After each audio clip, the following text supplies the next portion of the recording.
Why? Why did it have to happen like this? Welcome, children. Come, sit around. For today, Daddy's going to tell you a spooky story.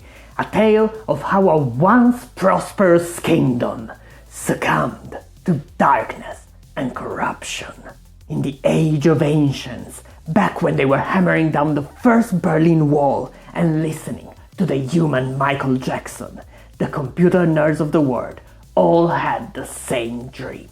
They wanted to create a utopia.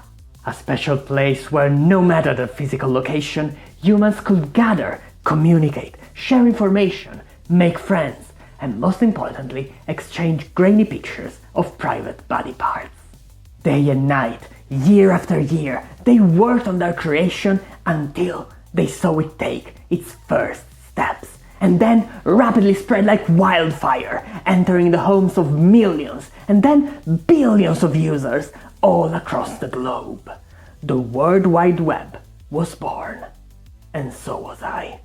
My fellow humans, I bid you welcome.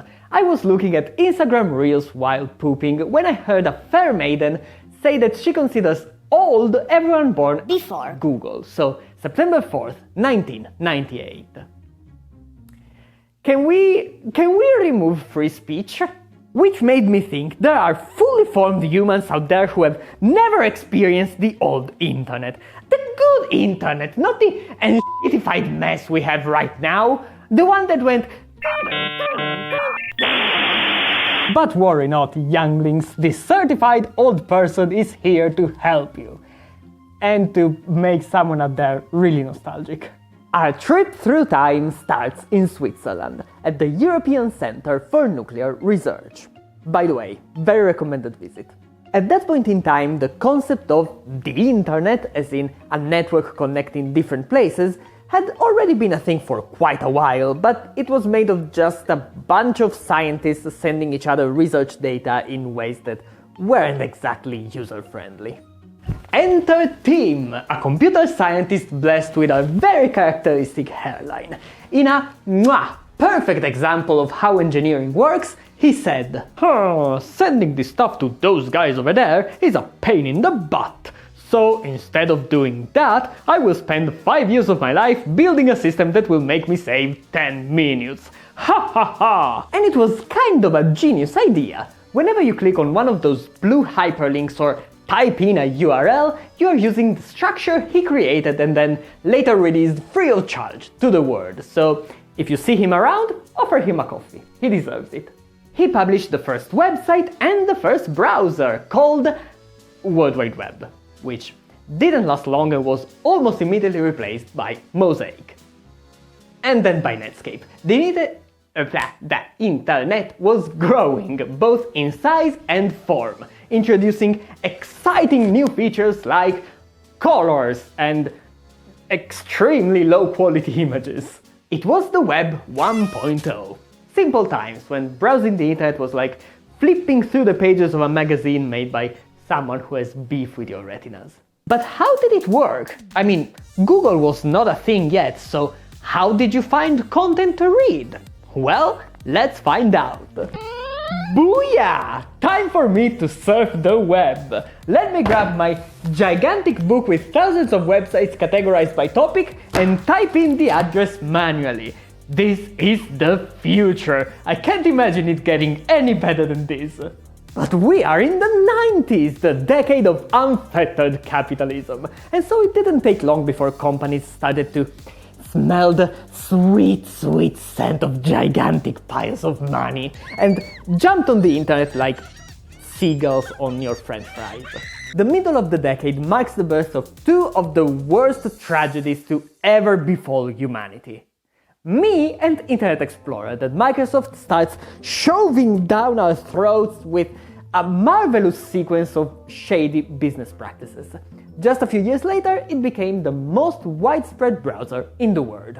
Meanwhile, other companies were trying to move past the lists of 500 cool websites for you to try, which led to the birth of search engines, programs that can find content so exciting that it makes you go, Yahoo! Okay, listen, I couldn't figure out a better joke. They invented Yahoo and it was cool, I guess. Everyone started using it. Let's move on. Let's suppose you are a cool kid who wants to know how to find Mew under the truck in Vermilion City. This is how it goes. Mom, don't use the phone! I want to go on the internet! Long story short, your computer was sending data in the form of audio signals over your telephone line, so you could not use both at the same time. Which resulted in very angry parents and lots of screaming. Time for me to sit in front of this monitor that weighs enough to kill me and let my eardrums be assaulted by this beautiful symphony while I wait 30 seconds to be connected to the internet. Sounds like knowledge. Each beep and bop and was actually giving you information about the connection. Why did we need that? Wow, Nintendo's website is so cool! Let me download this picture, it will only take 96 seconds.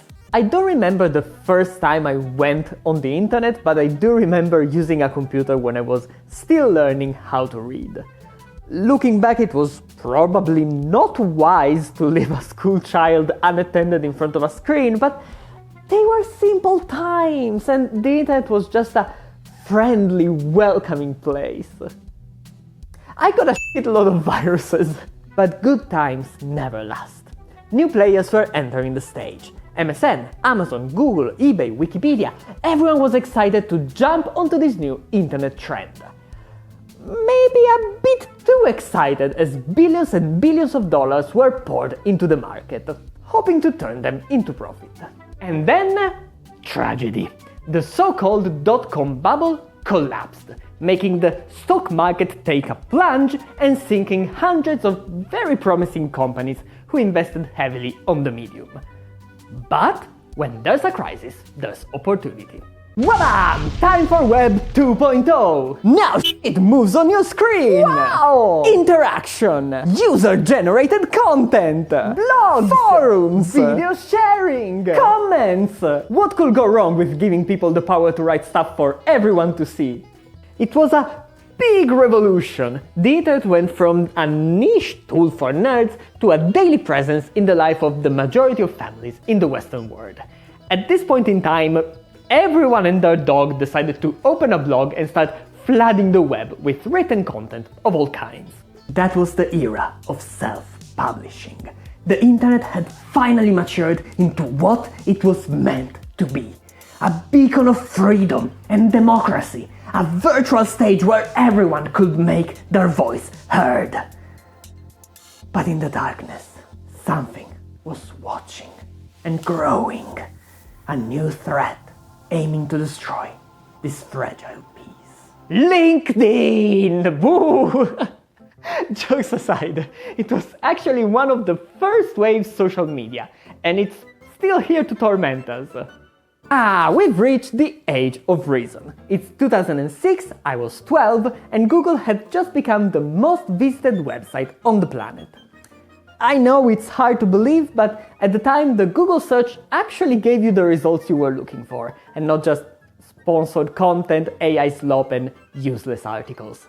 Unbeknownst to my parents and teachers, I spent a disgusting chunk of my days playing games online.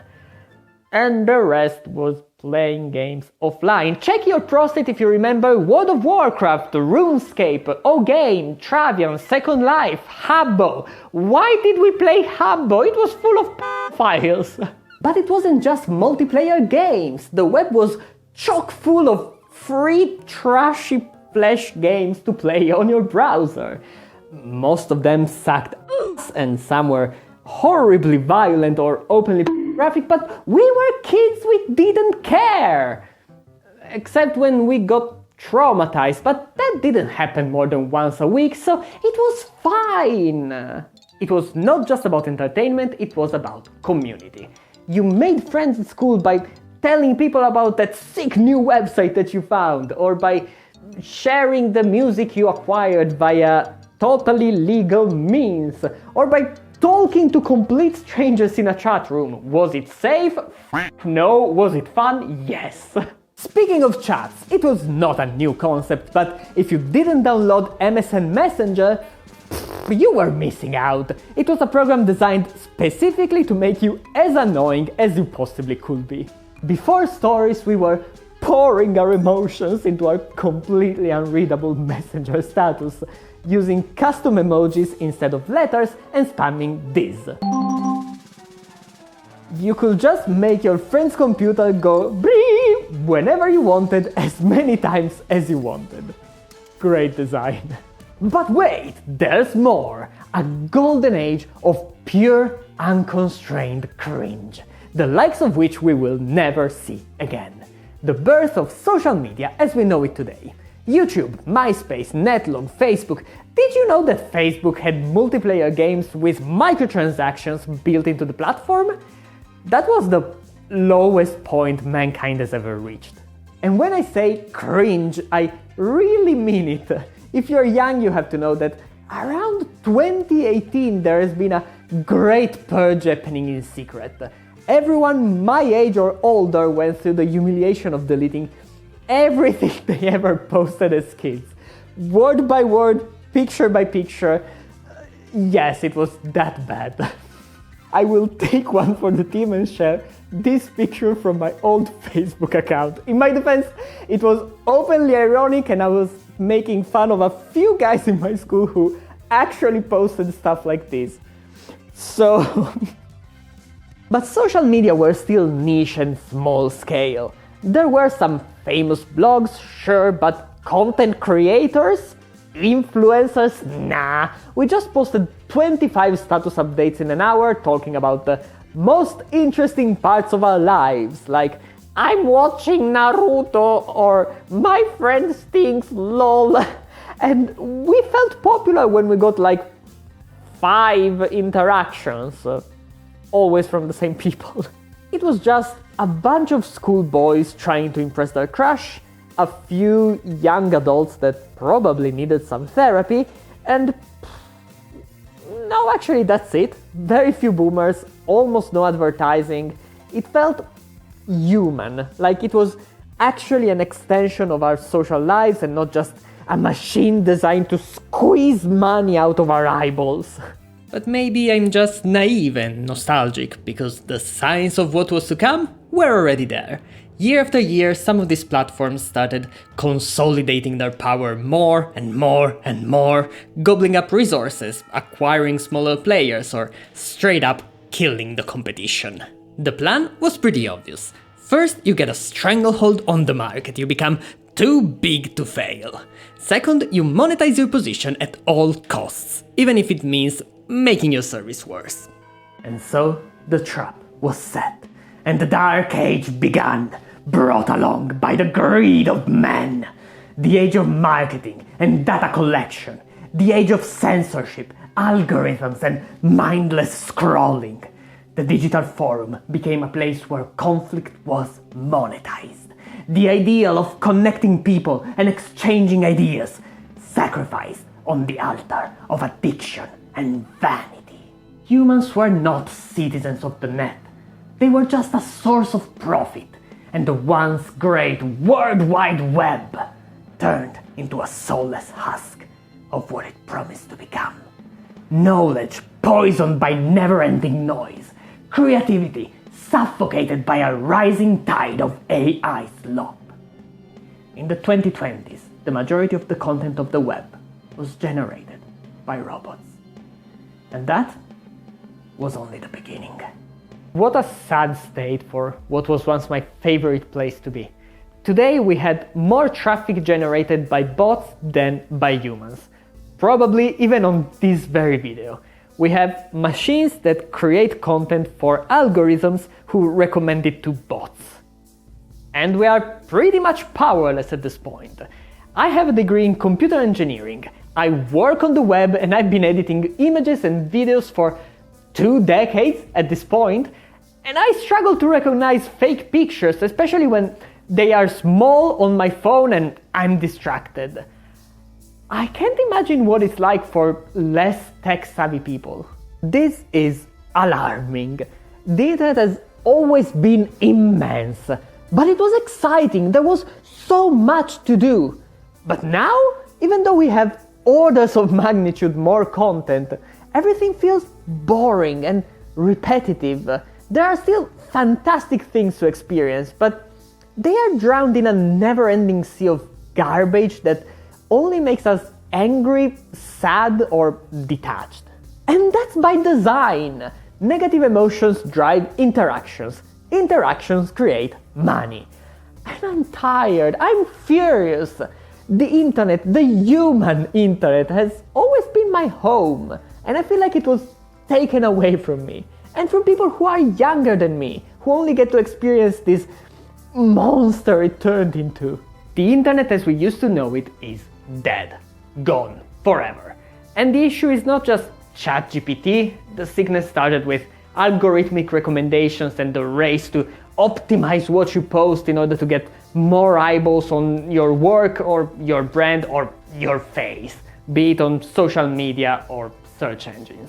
I wish I had something positive to close this video, but I'll be honest, I lost all hope. It's like sitting on a ship that's sinking just because you are too attached to the planks and nails, and sometimes I feel like the moment has come for us old-timers to just retire from the mainstream internet and find some tiny underground communities where humans still matter more than ads and bots, if those places still exist. This was not supposed to be an existential crisis, but this is a topic I care a lot about, especially as an aspiring creator. If this place is doomed, is it even worth the effort? Should I just go touch grass forever? I don't know, but thanks for watching. If you want more certifiably human content, I recommend these videos. And I know it sounds like engagement farming, but I would really like to read your opinion on the topic. So maybe you have a more optimistic take? Please share in the comments. I really need it. Unless you are a bot, then